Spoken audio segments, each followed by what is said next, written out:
What's up guys, and welcome back to another episode of Career Mode. This is episode number 70, and we start today's episode off by finding out our Europa League round of 32 opponents, and as you can see we'll be taking on Rapid Vienna in the first knockout round of the Europa League this season, so very happy with that draw there. We've done well to avoid any of the big teams remaining in the competition, and yeah, Rapid Vienna will be our opponents in the round of 32 for the Europa League. So obviously we took out FK Austria Vienna in the group stage, and we beat them back to back. Now Rapid Vienna, hopefully, will have no problems against that Austrian side either. And also look at our round 3 draw for the FA Cup as well, which will actually be played on New Year's Eve, and there's a couple of tasty ties in there. We have got Cambridge United, the League 2 side, away from home, so a bit luckier with the cup draws this season. Obviously last season, as you know, every single cup game we had a Premier League team before being knocked out by Chelsea in the quarterfinals. This time a League 2 side away, and whilst we only had one win in 4 in recent weeks, I feel confident we'll be able to make it through that tie.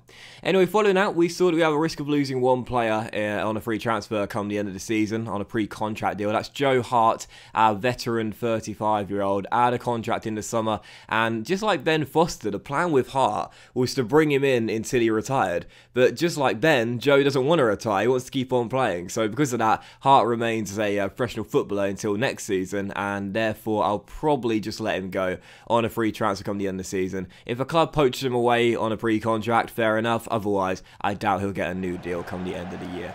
Anyway, first game of today's episode on the back of the dramatic late defeat away at the London Stadium against West Ham by 2-1. We take on another London side here, but back at home at Bramwell Lane, as Roy Hodgson Crystal Palace will come and take us on in Yorkshire. With just one win in our last 4 games in all competitions, this was a really big game. We need to step up out there, get the 3 points, and start playing our game once again. And we started the game off well. First, Eze going through and missing the target horribly, and then Barry Walsh looking for his second goal of the season was denied by the goalkeeper as Palace would clear it away. So 0-0 at the break. Hadn't played especially well. Crystal Palace were dominating possession, and there were quite a few murmurs of, well, I suppose just discontent from the fans out there as we walked down the tunnel. Not entirely satisfied with our first half display against the side right now sat in the bottom half of the table, and in the second half we really struggled to get into our stuff, and 20 minutes after the restart, Wilfried Zaha would come off the bench and give Roy Hodgson's Eagles the lead at Bramwell Lane.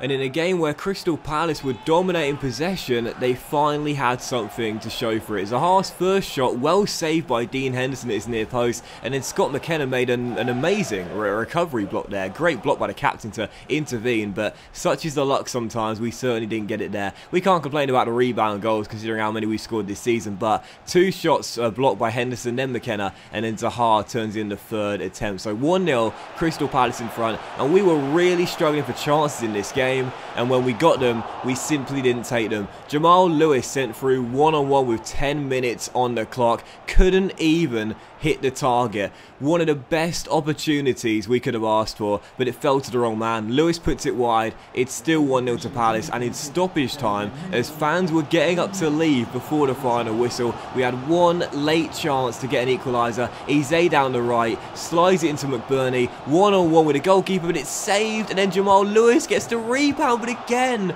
fails to hit the back of the net. This time it's the woodwork, and Crystal Palace would escape, and that was the final score. There were a few boos ringing around Bramwell Lane come full time. Not too many, mainly they're drowned out by the celebrating travelling fans, but a 1-0 scoreline. We lose to Crystal Palace. We were dominated in possession in this game. Look at James Tompkins' stats here, by the way. What a tank he was in that one. But 1-0 the final score. Back-to-back defeats for Sheffield United against 2 sides right now in the bottom half of the table, and we're now 11 points behind Chelsea in 4th place with 1 game to go before the halfway point. 1 win in our last 5, back-to-back defeats, and I must admit there was a little bit of a frosty atmosphere come full time, because 1 win in 5, I mean that's not Champions League form, but back-to-back defeats against sides in the bottom half of the table, and one of those games being at Bramwell Lane as well. I'm sorry, but that is not acceptable. Really really poor. So because of that, for the next game of today's episode, the second of 3, our final one before Christmas Day, we will take on Southampton away at St Mary's, and I thought, right, sod this, I got to make changes, man. Obviously, the fixture congestion is playing a part. It's certainly taking a toll on our players for fatigue, no doubt about that, but still unacceptable. So I've got to give some fringe players some chances here and go with some of the boys I trust. George Baldock and Davy Pripper would step into our starting 11 for this game, as would a new starting duo. No Calvert-Lewin, no Ivan Toney. Dominic, of course, hadn't scored in our last 2 games, and therefore I decided to go with McBurney and Morelos up top, give some fringe players chances, and I'm so glad I did, because just 10 minutes in, well, we gave him a contract extension at the start of the season, and I'm so glad we did that. Oliver McBurney this season has already, halfway through the campaign, got more goals than he did for the entirety of last season. Plays a 1-2 of Alfredo Morelos,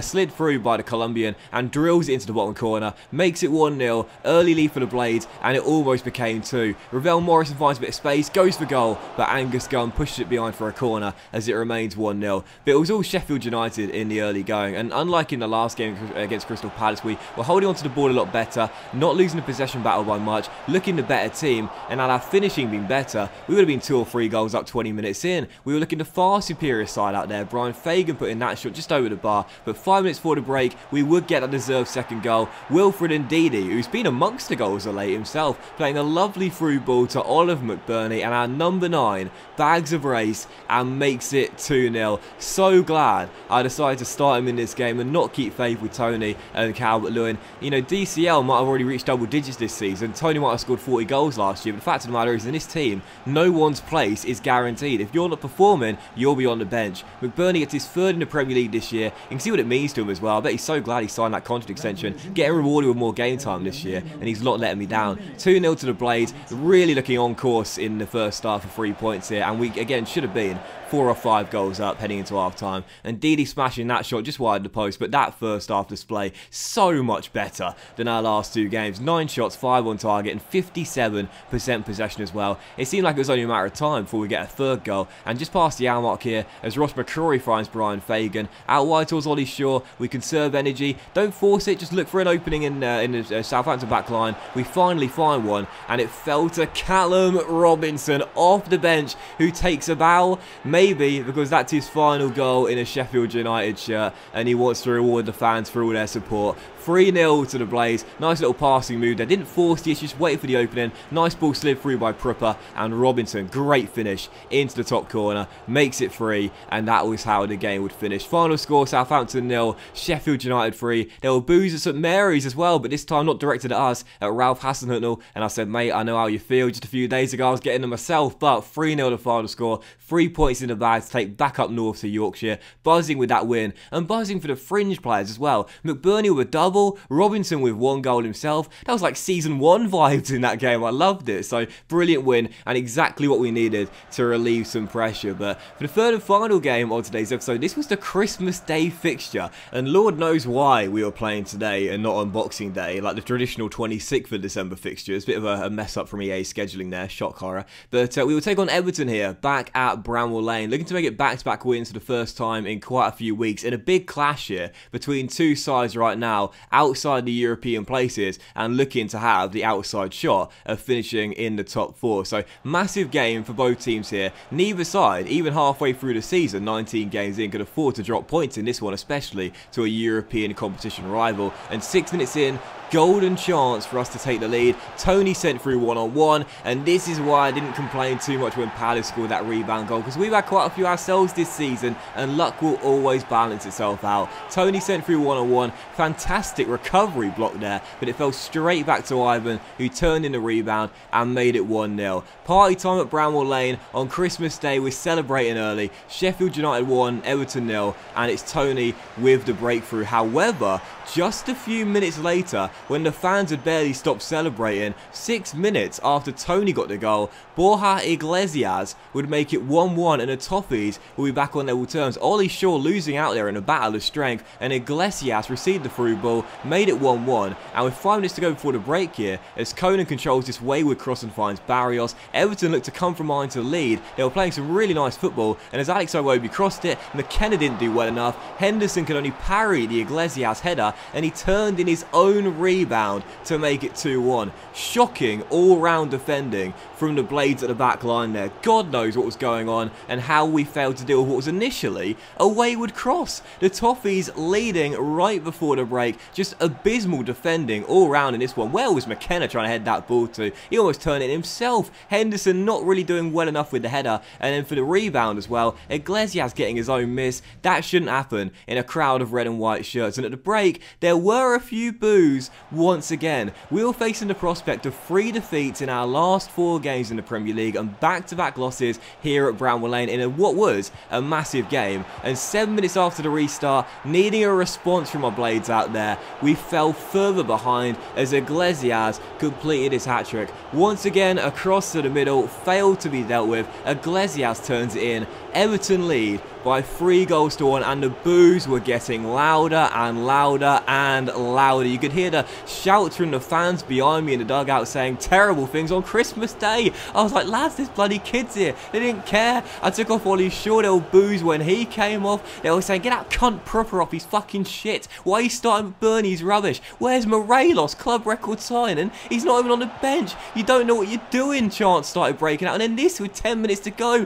What's Dean doing here? All over the place. The Blades scrambling like crazy. We really were looking abysmal out there. And if it was horrendous making a great save in stoppage time, we would have lost the game by 4-1. So you could hear the boos ring round at full time at Bramall Lane. It is 3 defeats in our last 4 games. Back-to-back losses at Bramall Lane. The deficit between us and the top 4 gets even larger. And I must admit, the fans were relentless with their abuse at full time. Some of them saying, get out of my club. Some of them saying, you don't know what you're doing. You're tactically inept. You're a fraud. You're a disgrace. Get out of my team.